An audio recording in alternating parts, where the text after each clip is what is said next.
The ship floated in dead space, silent and massive, wrapped in scorched alloys and unknown metals that shimmered under the system's dying sun. No beacon, no signal, no movement, just a black hull wider than a moon and older than any known design. It wasn't supposed to be here. It couldn't be here.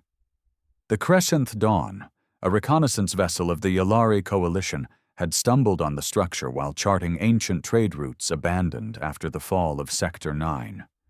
Most ruins out here were wreckage, radiation-bleached skeletons of old battles. But this thing, it was untouched. It looked like it had waited. Lieutenant Anari clicked her mandibles nervously. Scan it again. Her crew, a mix of nervous Coran engineers and 2 silent Drevi observers, ran overlapping spectrals, energy pulses, molecular reads.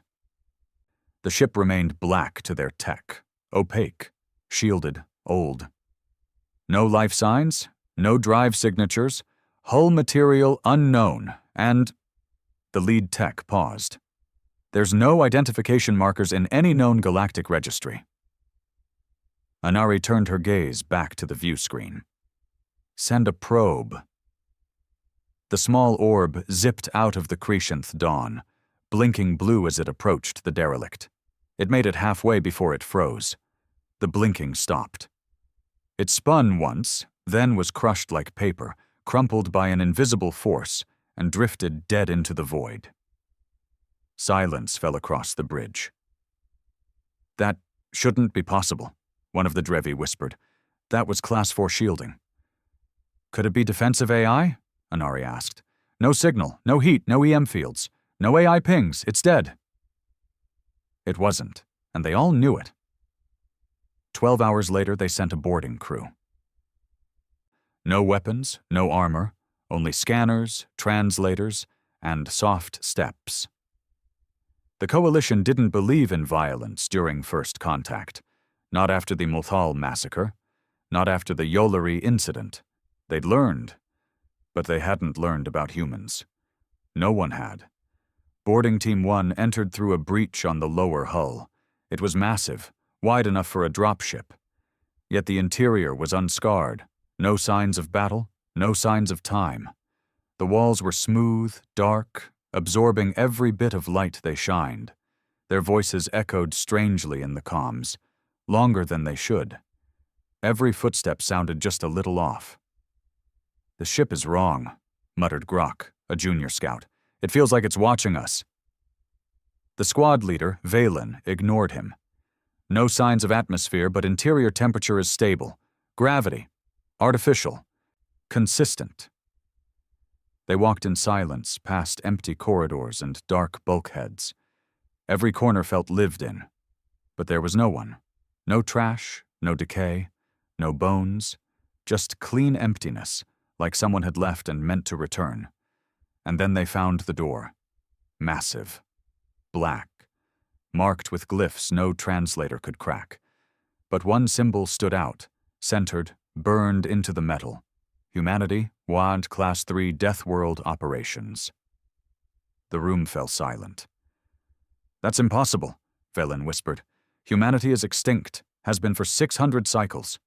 Grok backed away. We should leave, right now. Valen stared at the symbol. Scan it, log it, then… The door hissed, opened. Inside, light, cold white, too bright. Empty chamber, circular, with a single object in the center. A chair, facing away. And in that chair, someone was sitting, back straight. Still. Humanoid silhouette. No breathing detected. No movement. But they all heard it. Soft and calm, like it came from inside their heads. You shouldn't have come here. No one moved. The voice had not come through their comms. It bypassed their translators. It didn't match any known frequency or wavelength. It just was, direct, invasive, and utterly human. Confirm the audio source, Valen barked, but her voice trembled. There's no source, the tech whispered, eyes wide. Nothing's transmitting. It just exists. The figure in the chair didn't turn. Still backlit by the sterile white light that hummed unnaturally, it sat perfectly still. Upright, hands possibly resting on the armrests. The room was bare except for that one seated silhouette, and the black ring etched into the floor, surrounding the chair like a containment mark. Grok stepped forward, his nerves trembling beneath his armored suit. "Are we speaking to a remnant AI?" There was a pause. Too long, too deliberate. "Designation, remnant is incorrect," the voice replied. "I am not artificial. I am not remnant. I am legacy." The door behind them slid shut with a hiss that felt too final. Everyone spun around. Valen cursed. "No signal. We've lost the external link," someone said. "Our exit is locked." Before Valen could order manual override, the voice spoke again. "You have boarded a Class 3 Deathworld vessel. You are not authorized. This ship is under sovereign control by a recognized Terran operator. Unauthorized presence constitutes breach of war protocol." The temperature dropped 10 degrees instantly. Grok checked his HUD, his teeth clenched. It just dropped. Again. "And I think the oxygen's thinning. Intentionally." Valen tried to stay calm. "We come in peace. We believed this vessel was abandoned. We are members of the Yolari Coalition, under the flag of interstellar peacekeeping. We apologize for the intrusion and will exit immediately." Silence. Then, "Peace is a luxury of the naive. Humanity abandoned that illusion long ago." Valen narrowed her eyes. "You are human?" This time the answer came faster and colder. "I was." Back on the Crescent Dawn, chaos was spreading.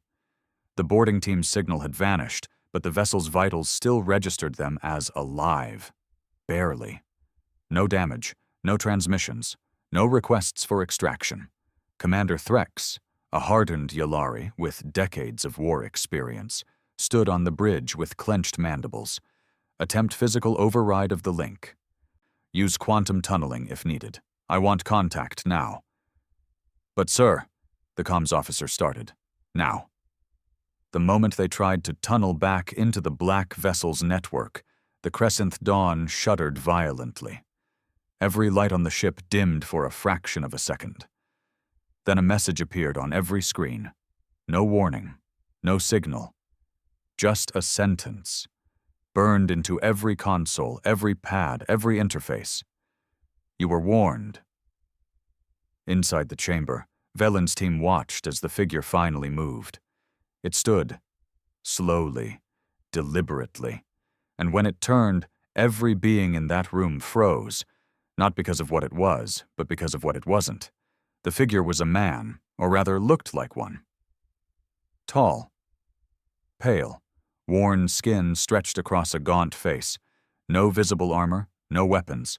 Eyes dark and unreadable. Hair shaved close to the scalp. Body clad in a dull black exosuit without any insignia. But what hit them hardest wasn't his appearance. It was the feeling. The weight of presence. As if the room suddenly belonged to him and no one else. Like gravity had shifted. Like fear had learned how to walk. "I'm going to ask this once," he said, now with his real voice. Rough, old, and tired. "What year is it in galactic standard?" Valen hesitated. 1296 Cycle 5. Sector calendar. The man's jaw tensed. "Then I've been asleep for 714 years. "You're Terran?" Grok asked, half whispering. The human didn't answer. Instead, he stepped outside the ring on the floor. The lights dimmed the moment his foot crossed the boundary. Valen stood her ground, though her throat was dry. "We're here to explore. Understand. We believed humanity was extinct." He stopped. "You believed wrong."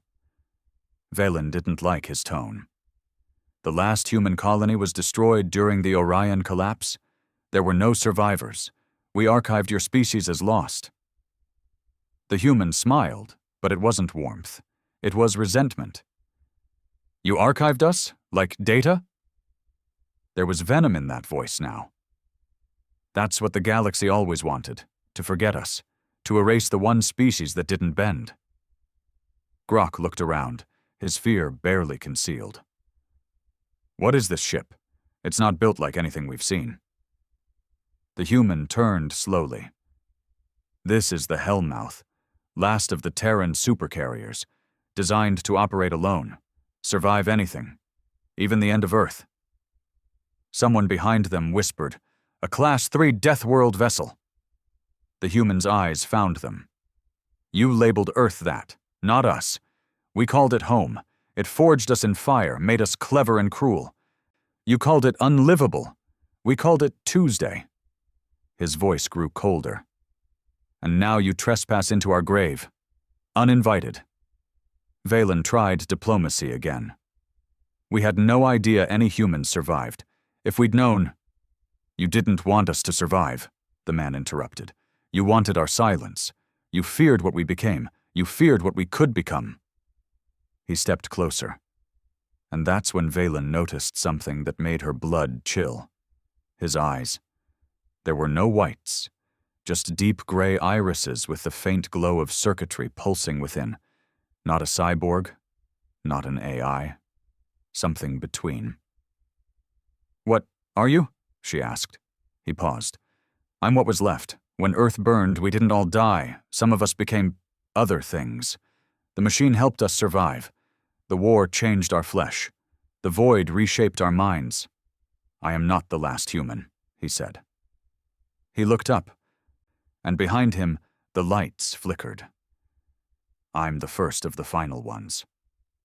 Outside, the Crescent Dawn began retreat protocols. Commander Threx had seen enough.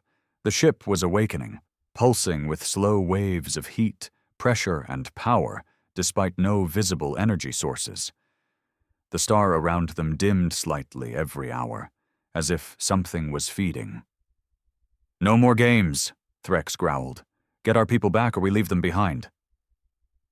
But when the ship turned, when the black hull began to move without propulsion, the entire crew gasped. The vessel wasn't drifting, it was watching them. And then it spoke, not with words, but by action. Every single system on the Crescent Dawn shut down. Power, comms, engines, lights, everything. For 30 seconds they floated in complete darkness. Then all systems rebooted. Only this time, the nav systems displayed one thing. You do not belong here. Back inside, the man, if he could still be called that, circled them slowly. The galaxy thought it won when Earth fell. We were fractured, hunted, scattered. And yet we endured. We left seeds in the void, technologies no one could understand, war machines buried in dead moons. He stopped. This ship was not meant to return. It was meant to warn, and now you've triggered the failsafe. Valen stepped forward. Failsafe? The lights shifted again. The hum beneath the floor grew louder. Core stabilization initiated. Terra Prime protocols engaged. The man turned to face them directly.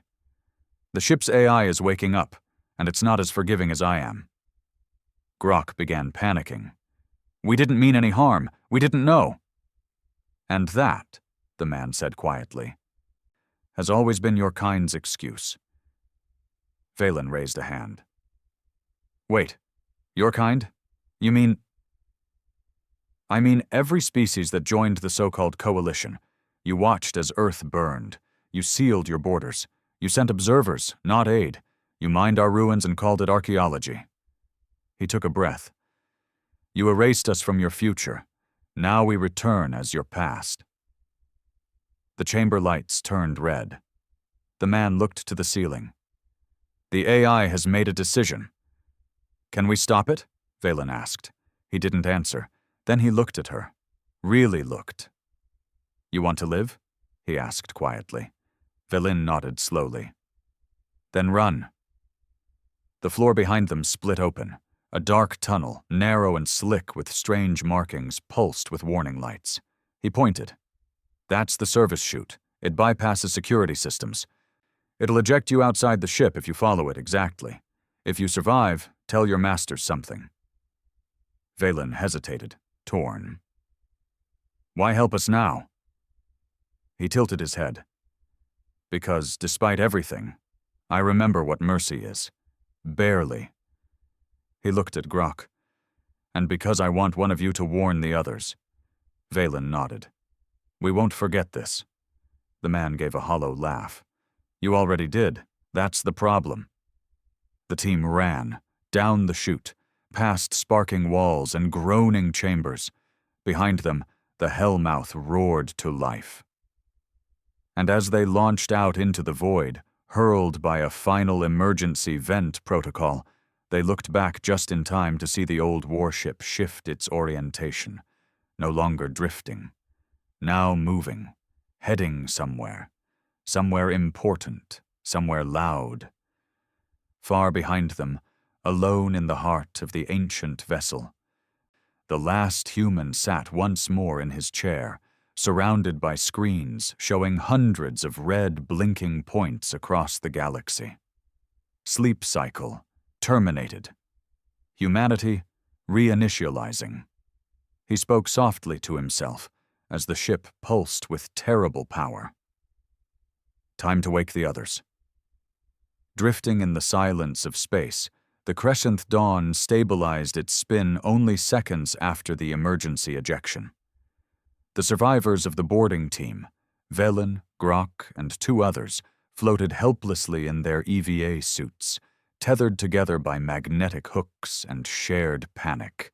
Their faces, lit only by the internal glow of their visors, said everything that couldn't be spoken aloud. They had seen something the galaxy was never supposed to see again. I think it's accelerating," Grok whispered, glancing back toward the now distant vessel. The hellmouth was no longer dormant, no longer sleeping. It moved through space with terrifying precision, as if it remembered every vector, every route, every weakness in the systems the galaxy had spent centuries building. Valen activated her emergency beacon, sending out a distress pulse toward any coalition frequency. "This is Lieutenant Valen of the Crescent Dawn. Immediate evac required. We've made contact with a hostile Class 3 war-class vessel, manned by an unknown human survivor. Vessel is active. It is not alone." The others stared at her. "Not alone?" Grok muttered. Valen turned her helmet toward him. "You think something like that survived 700 years by itself?" 2 hours later, a coalition retrieval frigate arrived and scooped them from the void. Medical scans, debriefs, psychological evaluations, all routine. None adequate.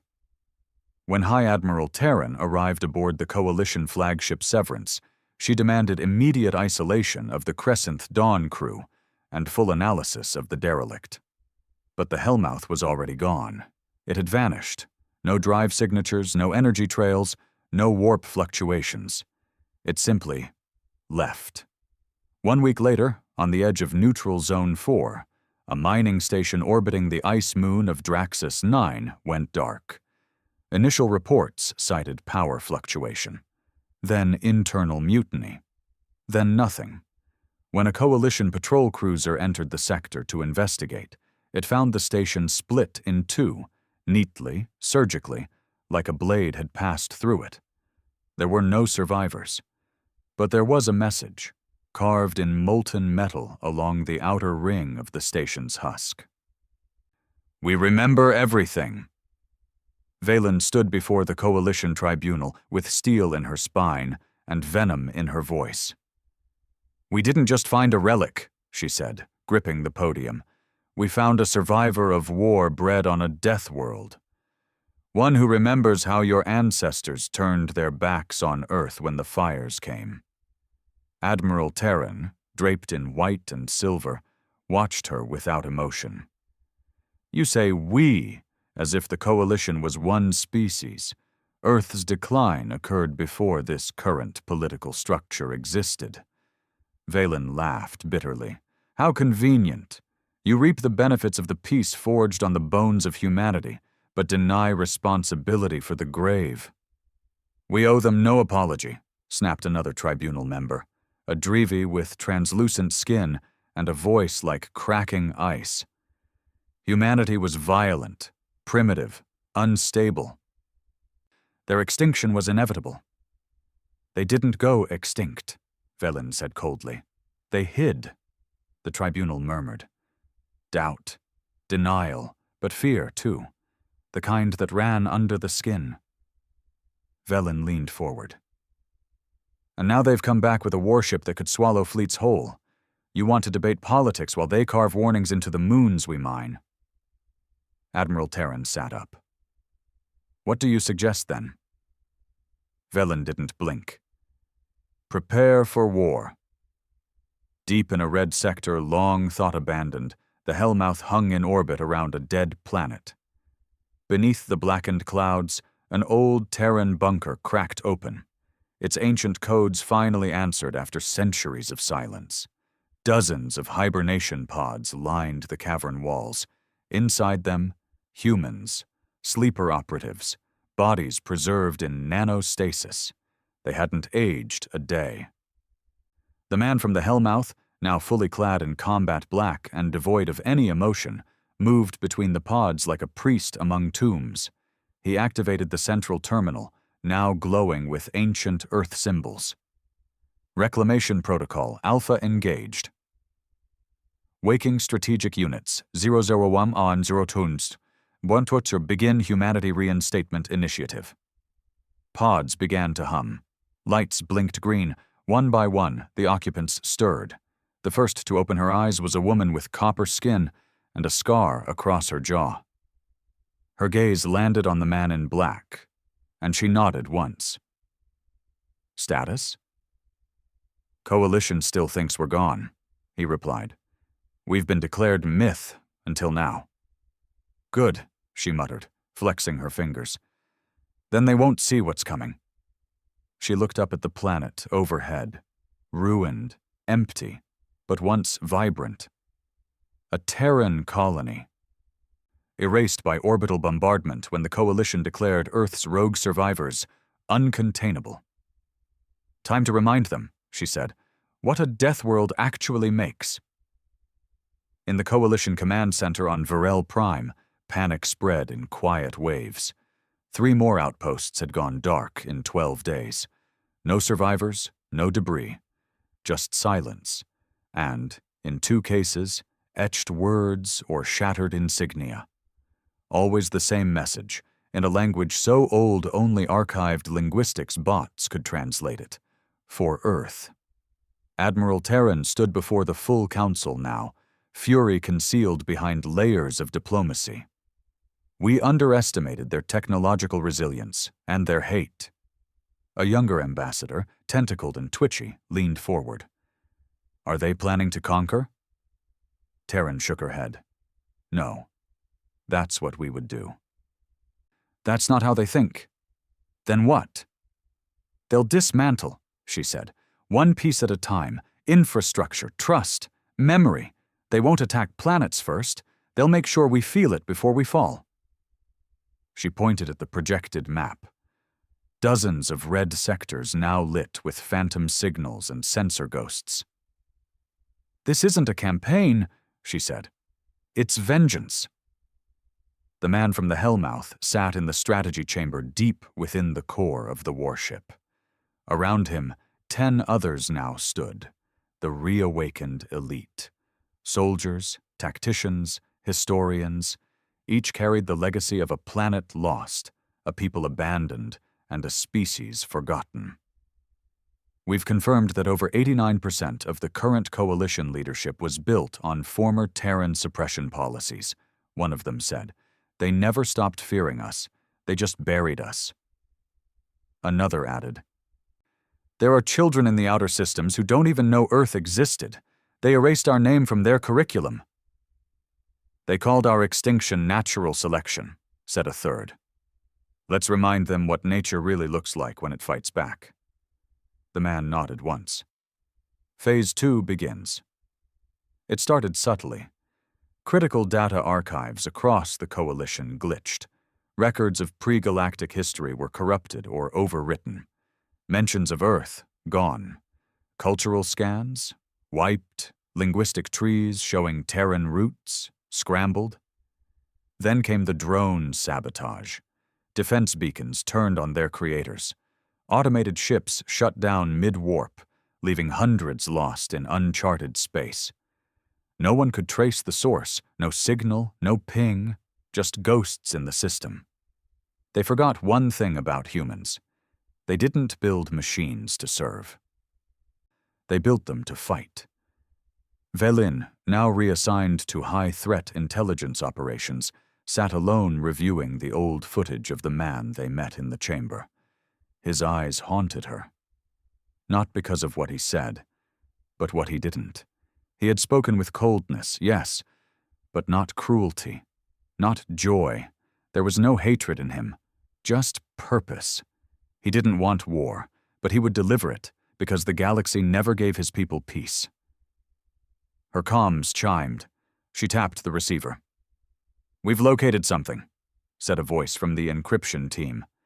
"Another Terran vessel, same signature as the Hellmouth, smaller, mobile, and headed for Xeron 9.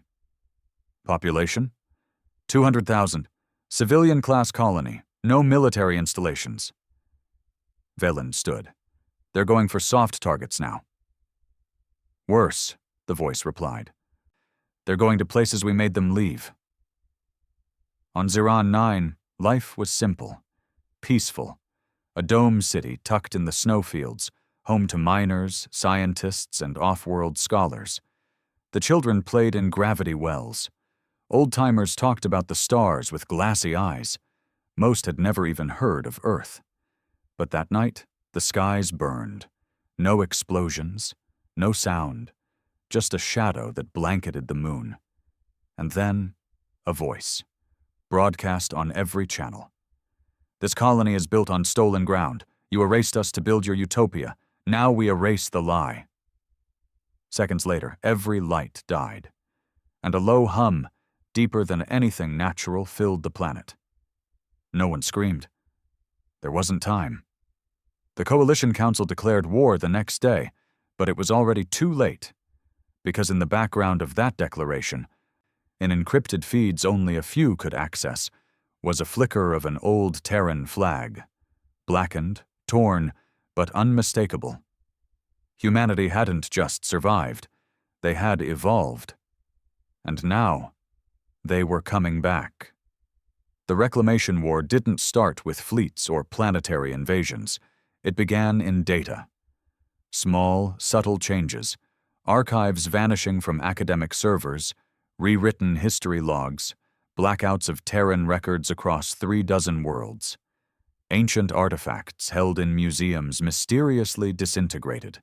Genetic samples from long-extinct human colonies were remotely corrupted beyond repair. Languages, dialects, even children's stories connected to old Earth were scrubbed in silence. No hacking trails, no signatures, no ransom demands.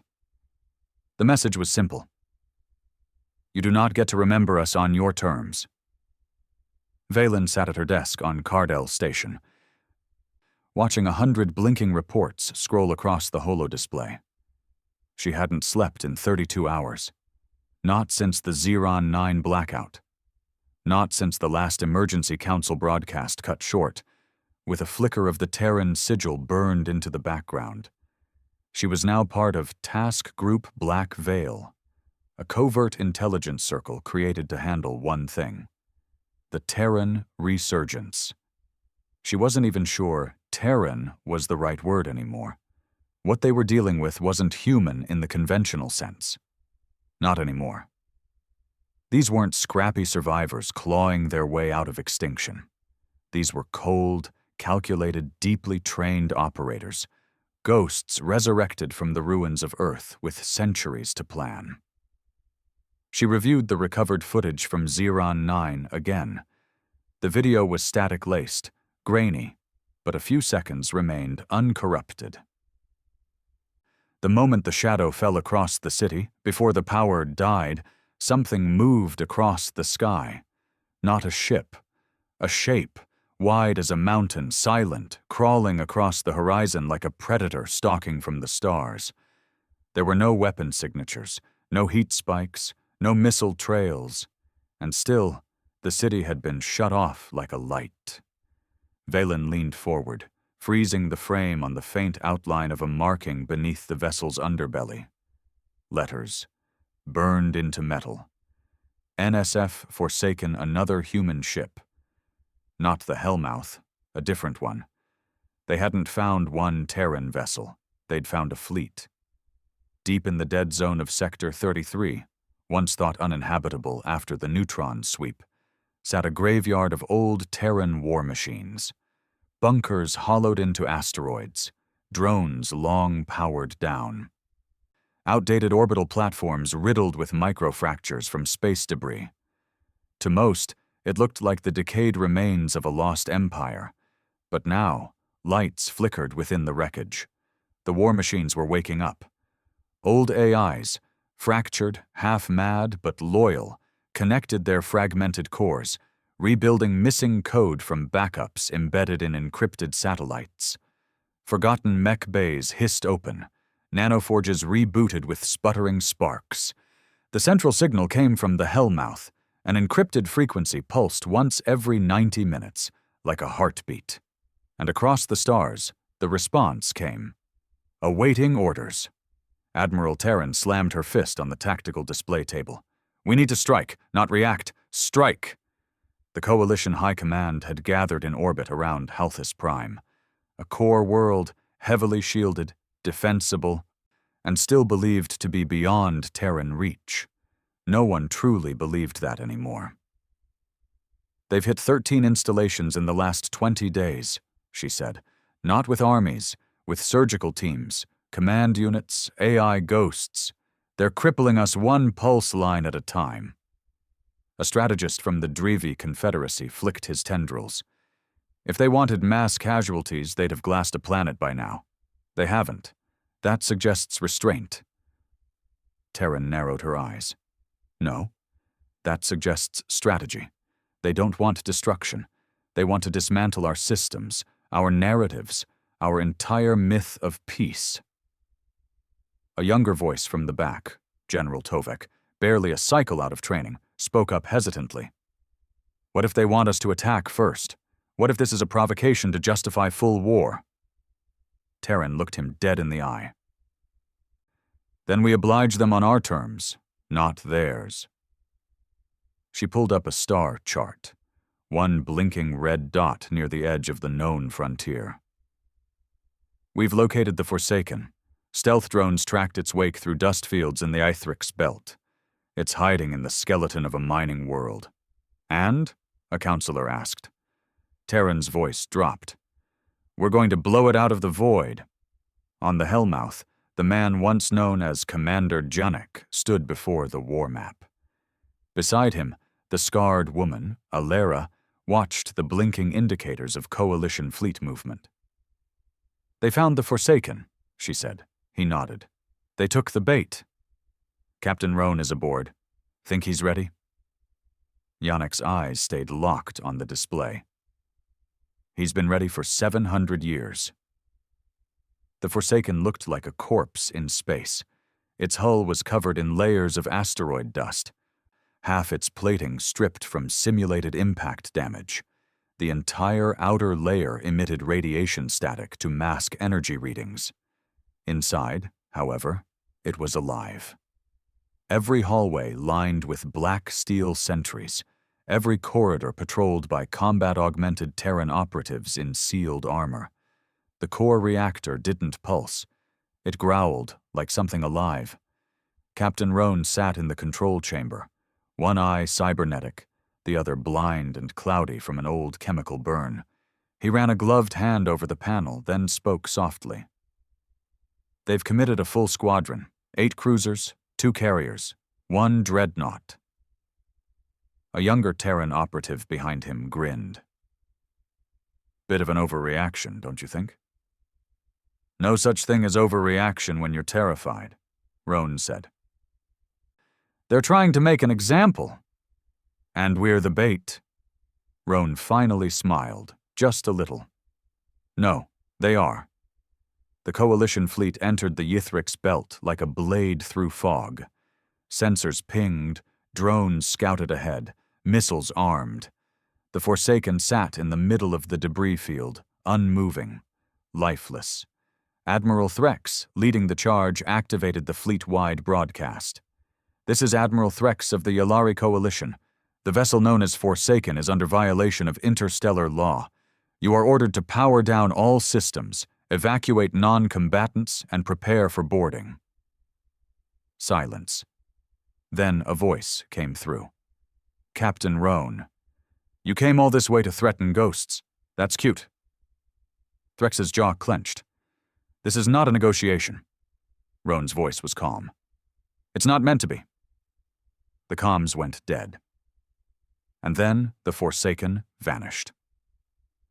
Not warped, not cloaked, it disappeared, phase-shifted out of visible space.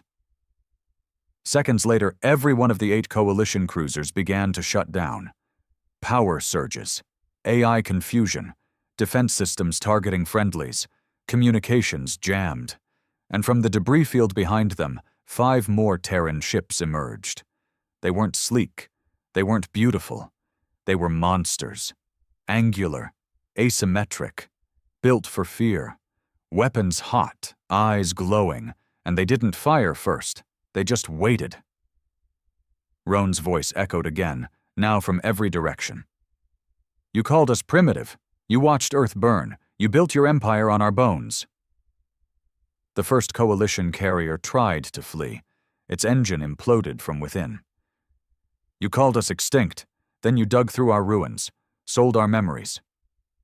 A second cruiser spun out of control, hacked by invisible code. "And now you want to negotiate." Roan's voice dropped. "We are not interested." The Terran ships opened fire, not with lasers or plasma or traditional railguns, but with pulse-crack warheads, old Terran tech long thought banned for being too brutal. The kind that didn't just destroy matter, but shattered time and spatial memory in the immediate vicinity. 3 Coalition ships ceased to exist, not exploded, not burned, erased. The Dreadnought turned to engage, and its own AI locked the targeting system to friendly tags. Within 6 minutes, the entire fleet was annihilated. The Forsaken reappeared in the center of the debris field, untouched. Captain Roan didn't smile, didn't gloat. He simply issued one command. "Transmit the footage." Velen watched it in silence. The room was filled with admirals, generals, analysts. No one spoke. When the footage ended, a cold, automated voice echoed, "You have forgotten who we are. Now you remember. This is your only warning." Velen finally whispered what no one wanted to say. "They're not coming for our planets." Terran turned to her. "Then what are they coming for?" She looked straight ahead. "Our legacy."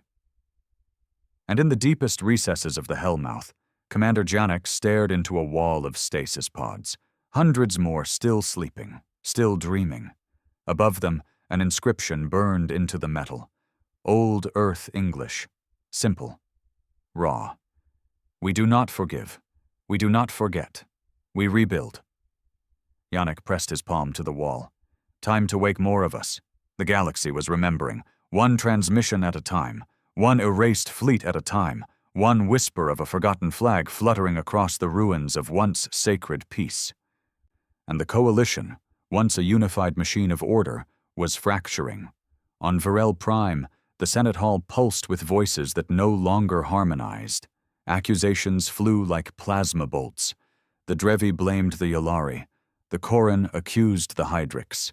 Entire member species demanded answers to one question no one wanted to ask. How many of them are still alive? No one knew. The humans were no longer broadcasting threats. No ultimatums, no declarations of war. Just precise, terrifying strikes on key infrastructure. Blackouts across galactic subnets. Disappearances of high-ranking Coalition officials. Historical servers burned. Libraries wiped clean. Military outposts left intact, except for the words carved into their walls. History was your weapon. We are taking it back. The coalition was no longer preparing for war. It was bracing for collapse. Valen stood in the center of a classified chamber, watching a holographic display of recent Terran activity. Red dots blinked across a dozen sectors, everyone connected not by geography, but by symbolism. She pointed at the pattern. These aren't strategic attacks. They're emotional ones. Every site they've hit, every beacon they've destroyed, every archive they've wiped, it's tied to Earth. Places where the coalition erased their past. Places where they were denied a voice. Admiral Terran nodded grimly. They're dismantling the narrative. Another strategist, an old Yalari scholar, stepped forward. They're going after the story we built, the one where humanity died out and peace began, the one we taught children in school, the one we made everyone believe. Valen's voice dropped. They're not fighting us to win. They're fighting to make us remember. In a hidden sector beyond the edge of the galactic core, the Hellmouth stood watch over a Terran cradle world, a lifeless planet once known as Nova Terra. Centuries ago, it had been a bold experiment. Humanity's attempt to build a second Earth after the first had become unlivable. The Coalition had declared it a security risk. They bombed it from orbit. No survivors. Now Terran engineers walked its soil again. Drones swarmed across cratered landscapes, excavating data caches buried beneath radioactive rubble. Nanoforges rebuilt air processing towers. Terraforming devices hummed with quiet purpose. Commander Janek stood in the observation deck as the atmosphere thickened, the sky slowly changing from ashen gray to a pale blue. Alera walked up beside him, helmet under her arm.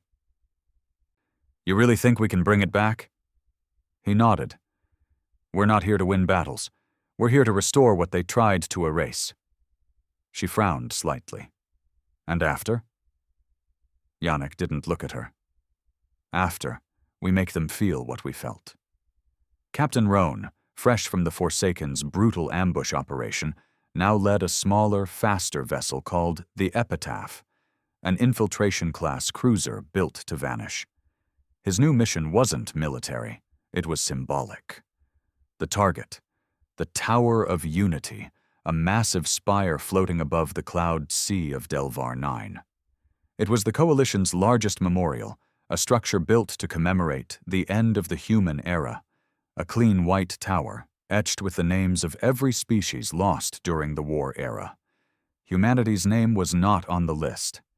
Instead, the tower told of Terran aggression, Terran instability, Terran extinction, a lie, polished and holy. Roan's voice buzzed through his crew's comms. We breach at nightfall, no explosives, no deaths. This one isn't about destruction, it's about humiliation. The strike team nodded. They understood the mission. The Coalition's security patrol circled the Tower of Unity on schedule. Motion sensors were calibrated. Aerial drones glided silently through the mist. And yet by dawn, something had changed. No alarms, no signs of forced entry, just one impossible, undeniable sight. The entire spire had been blackened. What had once been a pristine white tower now shimmered in matte black alloy, reshaped with precision, every edge warped into jagged angles. Along its spine, thousands of symbols had been etched. Not Terran words, Terran names, names of cities, names of generals. Names of civilians who died during the Coalition's so-called liberation of Earth. At the base of the tower, a single line of text glowed in soft red light.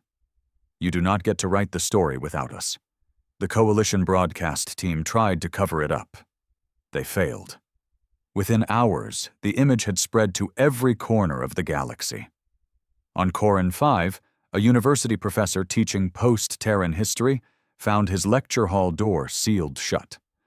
On the wall beside it, someone had scrawled, "Teach it right, or don't teach it at all." On the Drevi homeworld, their central media hub was hacked. For 1 hour, they aired nothing but old Earth footage, cities burning, soldiers screaming, children sheltering from orbital strikes. On Yulari's capital world, statues of their founding heroes were replaced overnight by obsidian sculptures with hollow eyes. In one hand, a flag. In the other, a child. No words, just a reminder. Velen watched the protests grow in real time. Not human protests, there were no human civilians anymore. These were coalition citizens, alien, hybrid, civilian-born, demanding answers. Why were we lied to? Why wasn't Earth evacuated? Why did we erase an entire species? The coalition's silence only made it worse, because now the ghosts were speaking louder than the living. In the bowels of the Hellmouth, Janek stood before a council of awakened Terran operatives.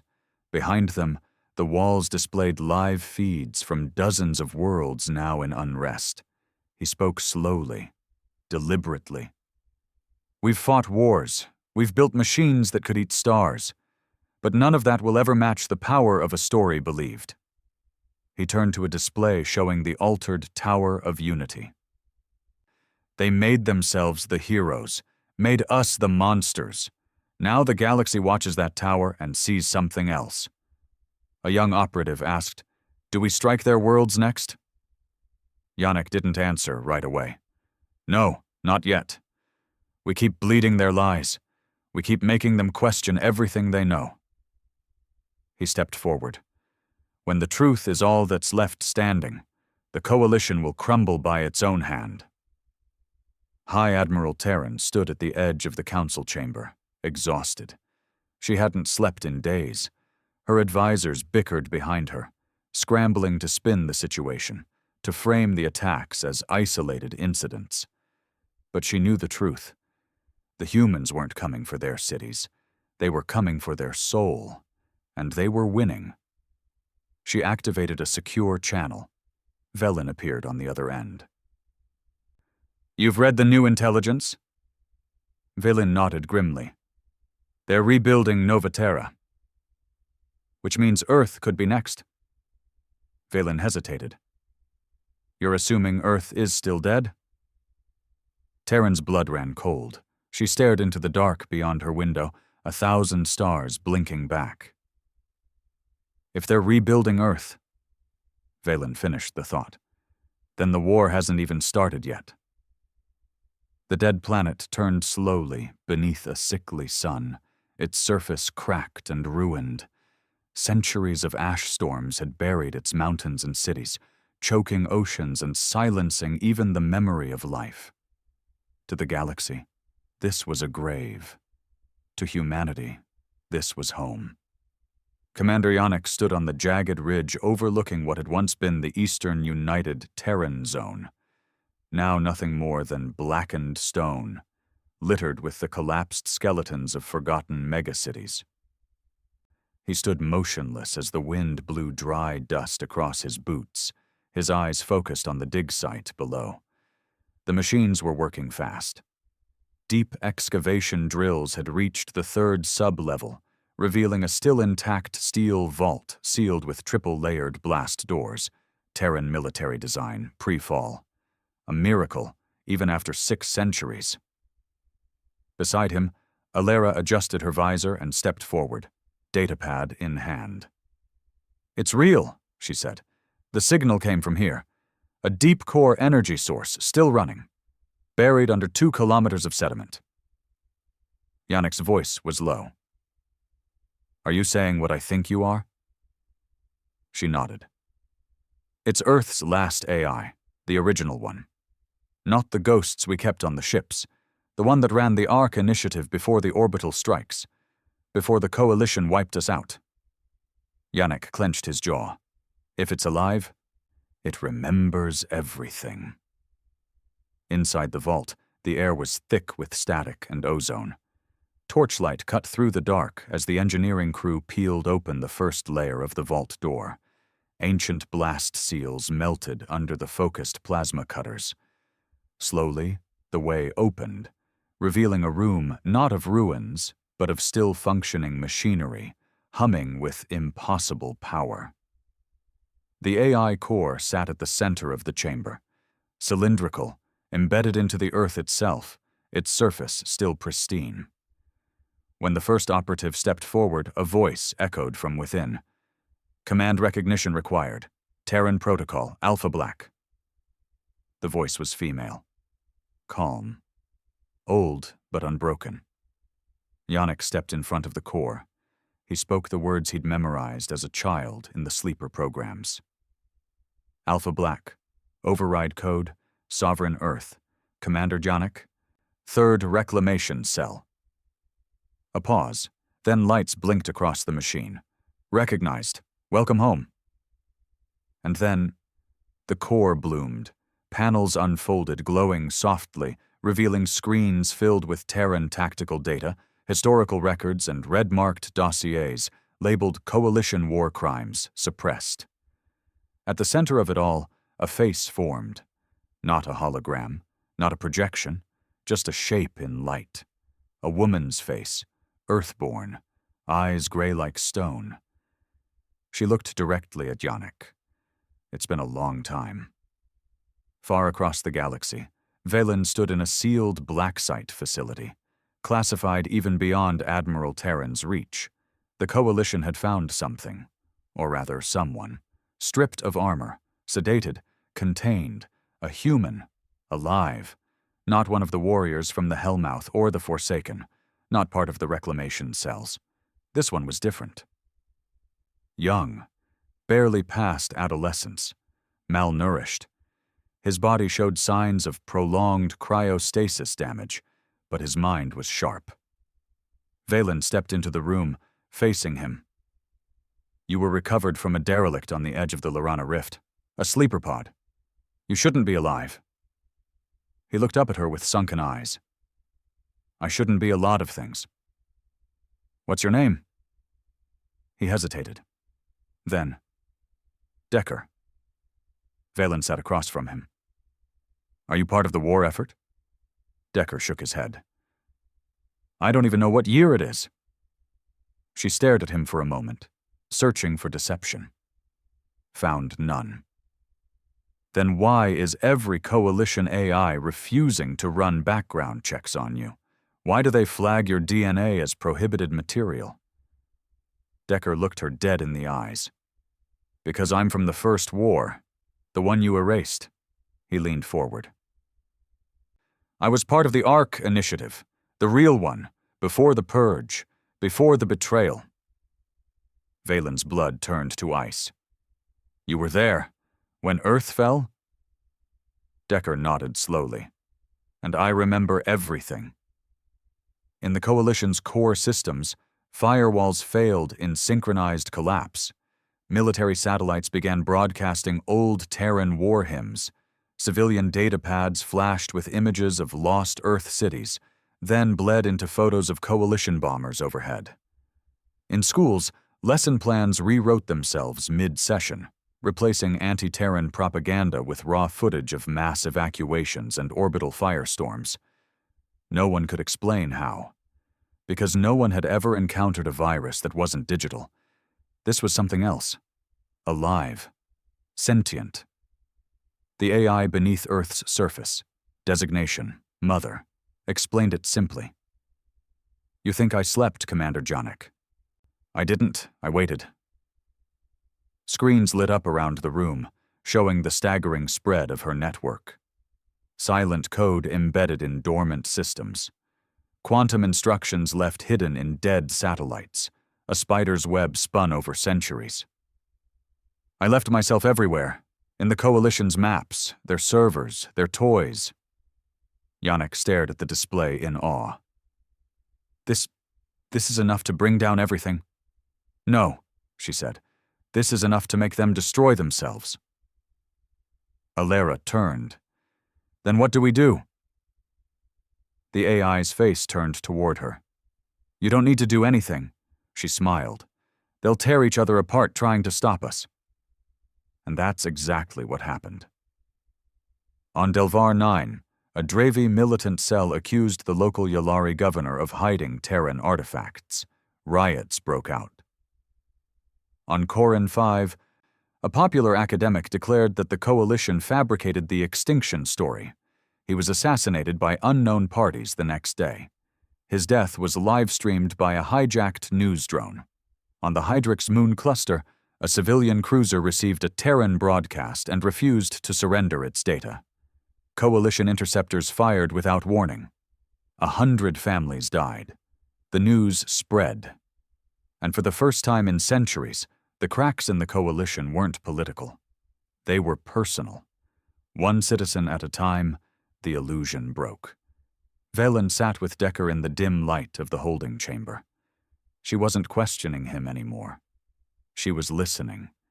He spoke of the Ark ships, of the children smuggled into cryopods, of the evacuation attempts halted by friendly fleets, of the final transmission from Earth's surface. We're still here. Don't forget us. But they had forgotten, because it was easier to pretend Earth had been unworthy, easier to teach the next generation that humans had caused their own end. Valen finally asked, "Why now? Why come back now?" Decker's voice was quiet. "Because we finally have something you don't."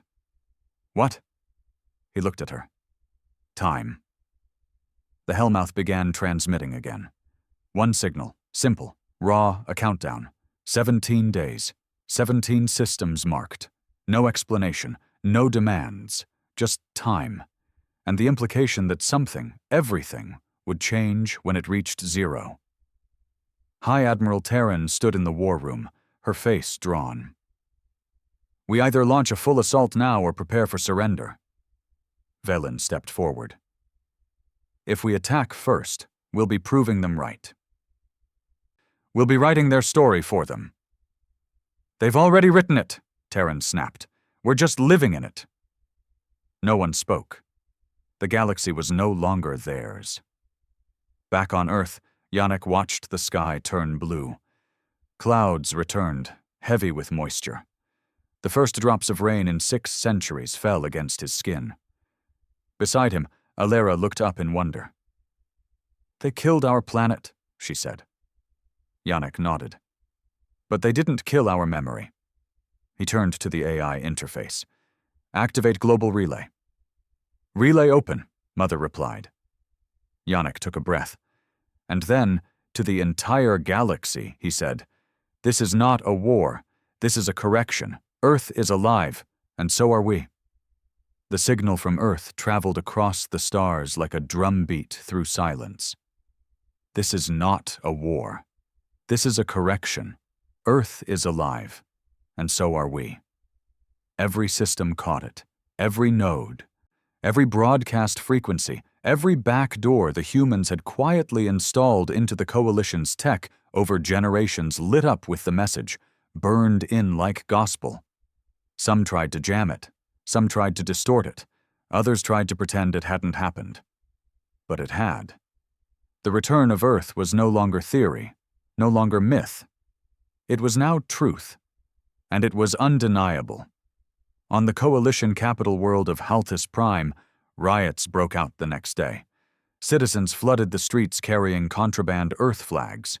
Images of ancient human cities flashed on makeshift projectors. A hologram of Earth's blue marble floated above the Senate Tower, unchanged, resurrected. The military was ordered to shut it all down. The military refused. The soldiers had seen the message too, and now they weren't sure who the enemy was anymore. Velen watched the chaos unfold from the orbital command center. Across multiple screens, her worst fears played out in real time. Unrest, mutiny, suicides in high-clearance intelligence circles, entire fleets locking themselves down and refusing orders. And the countdown. That cursed countdown that had begun with the Hellmouth's last transmission. 17 days. Now only 2 remained. She had no idea what would happen when it reached 0. But every instinct in her gut told her this wasn't going to be another strike, or even an invasion. This was going to be the moment the galaxy changed forever. "Do you regret it?" Decker's voice pulled her from her thoughts. He sat across from her now, no longer chained, no longer sedated. He was a guest, not a prisoner. And they both knew it. Velen didn't answer immediately. Instead, she stared out at the black beyond the glass wall. "The story I was raised on taught me humans were chaos, dangerous, greedy, that the galaxy only began to heal once Earth was gone." She looked at him, eyes hollow. "I spent my life believing we were better off without you." Decker said nothing. Then she whispered, "Now I don't know who we are anymore." At the edge of the galaxy, the Hellmouth stood still, waiting in the shadow of a red dwarf star. Its black hull glowed with a soft pulse, heartbeat steady. Inside the warship, Commander Yannick stood before the stasis pods, many now empty, their occupants awake and walking the decks, preparing. The ship wasn't an army, it was a seed, a final safeguard of human memory, rage, resilience. And now it was ready. Alera approached quietly. "All cells have reported in. All ships are in position. We've even got sympathizers inside Coalition Command." She handed him a device. The countdown blinked. 01:21:03. Less than 2 hours left. Yannick stared at it. "What do you think they expect to happen?" Alera shrugged. "An attack. Something catastrophic. Total annihilation." Yannick turned toward the central interface. "They always expected us to destroy. That's why they buried us. They thought they were keeping the peace by silencing the one species that refused to kneel." He pressed a palm against the screen.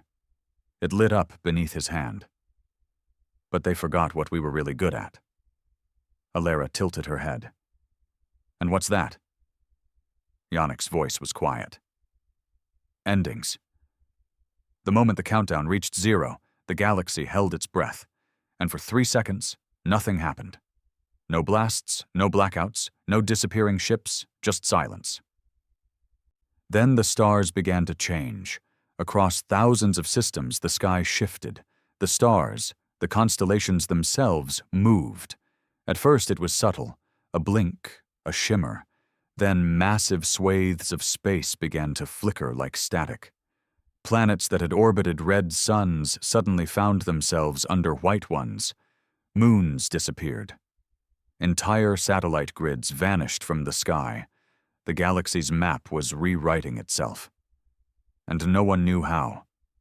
Velen watched in horror as the star chart reconfigured before her eyes. This can't be right. The galactic spine's alignment is changing. How? That's impossible." "No," Decker said from behind her, his voice calm. "It's not." He stepped forward, his hands behind his back. "You ever hear of the Oblivion Engine?" Velen blinked. "That's myth. It was never real." Decker smiled faintly. "It was. Earth built it in the last year before the Purge. A weapon, yes, but not of mass destruction." He tapped the console. It was a mass forgetter. Across the stars, the effect spread like wildfire. Historical records collapsed in real time. Navigation systems reset. Species began losing memory of entire star clusters. Names, coordinates, locations, gone. Children forgot what planet they were born on.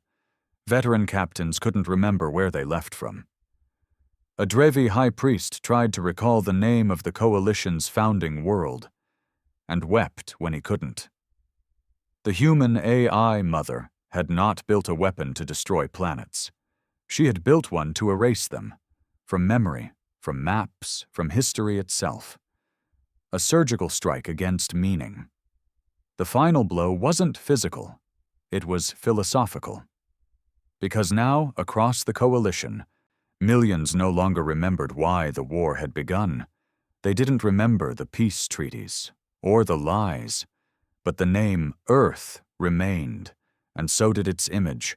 The blue marble burned into every soul that saw it. Commander Yannick sat in silence on the bridge of the Hellmouth. Across his screen, system after system blinked into disarray.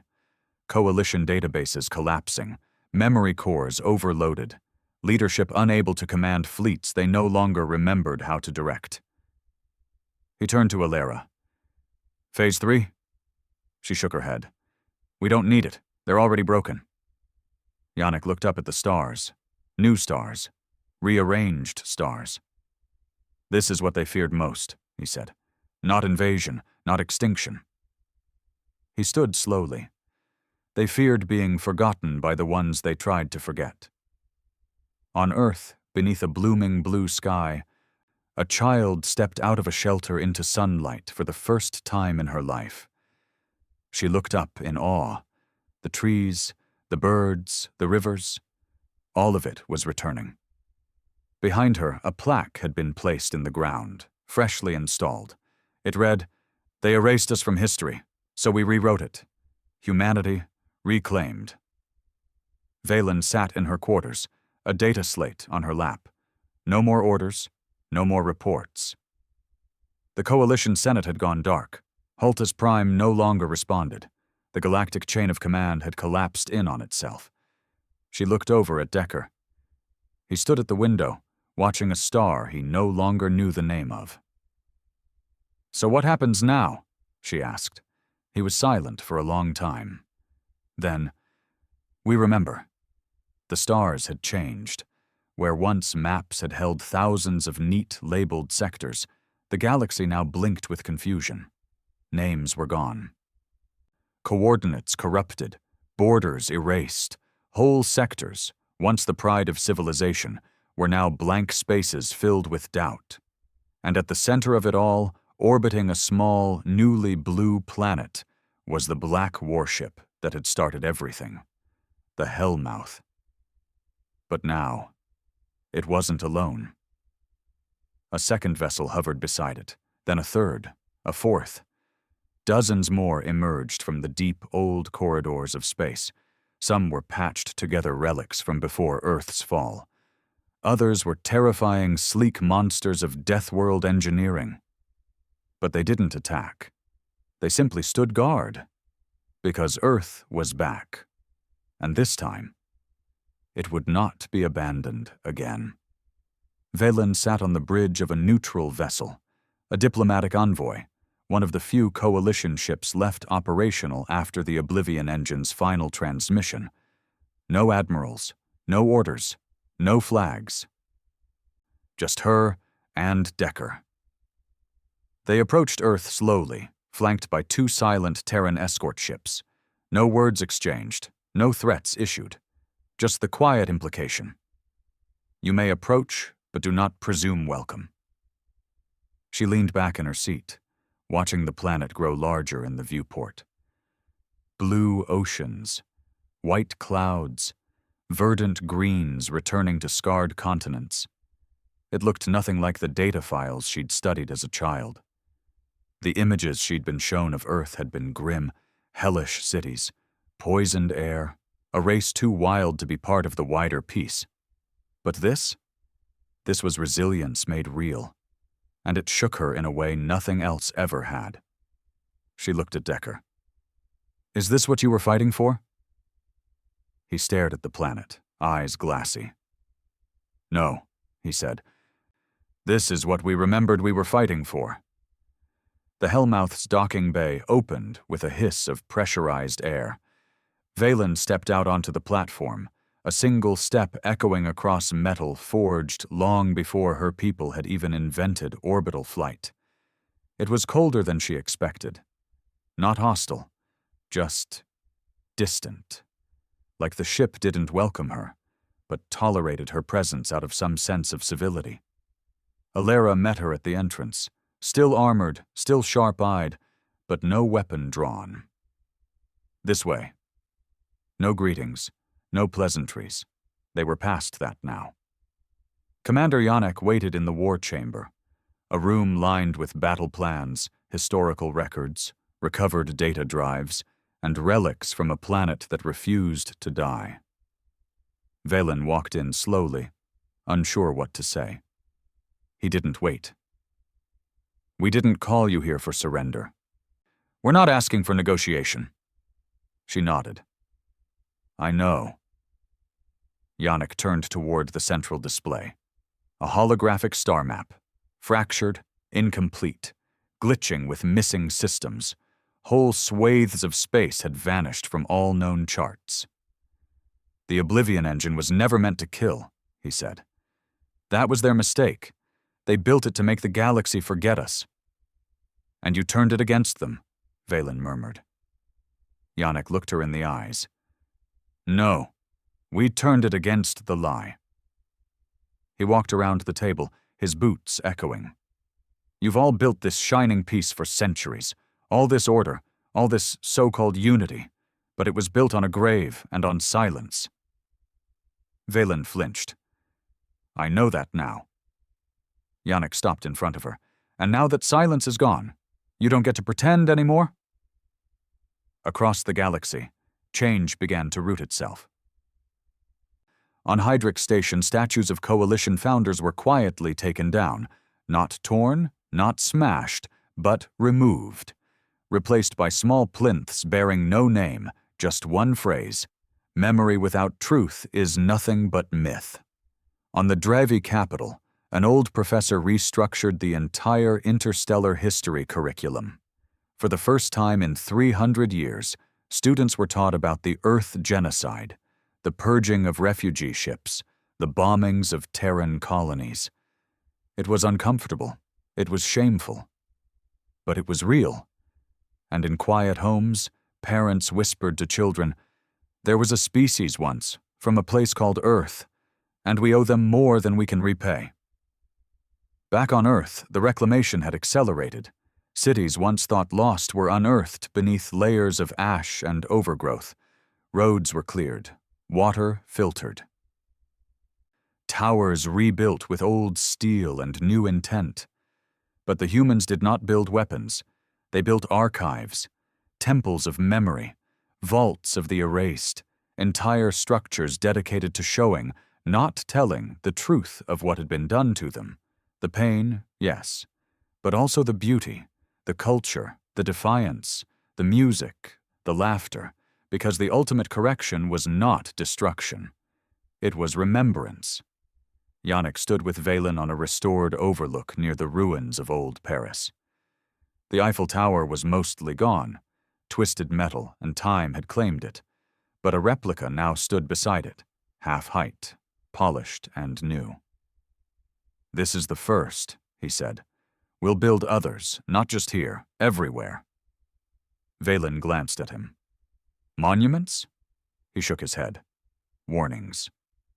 A pause passed. "I don't think the galaxy will forget again," she said. Yannick's smile was thin, bitter. "Oh, they will. Give it time. Peace breeds amnesia. Comfort makes people rewrite pain." Valen lowered her gaze. "Then why stop?" Yannick looked out across the horizon, where old forests were beginning to bloom again, and distant engines hummed in the sky. "Because we remembered. That was the whole point. We didn't burn their worlds. We didn't glass their cities.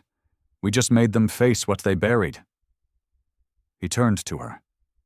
"And now, they have a choice." The Coalition, what remained of it, met for the first time in 35 days in a floating satellite chamber above neutral territory. No declarations, no titles, just representatives. And at the head of the table, no human, just a single drive, containing everything: the atrocities, the voices, the screams from orbital evacuations. The children in cryopods that never reached safe harbor, the diplomatic channels begging for help, left unanswered. The entire erased history of Earth. Valen watched as each representative received the data. No speeches were given, because there was nothing left to say. Later, in her private quarters, Valen asked Decker one last question. What will your people do now?" He looked at her, quiet and calm. "Live." "Just that?" He nodded. "We were never trying to rule the stars. We just wanted our story back." "And if someone tries to erase it again?" Decker stood, then smiled. "They won't get the chance." 10 years later, in a quiet system once called Sector 4 Theta, a child stood before a monument. Her parents were Hydrix. She had never known war. The monument was shaped like a Terran warship. Black, silent, eternal. Etched into the base was a plaque. It read, "This world was once told Earth never existed. Earth told it otherwise." She asked her father, "Was it real?" He nodded.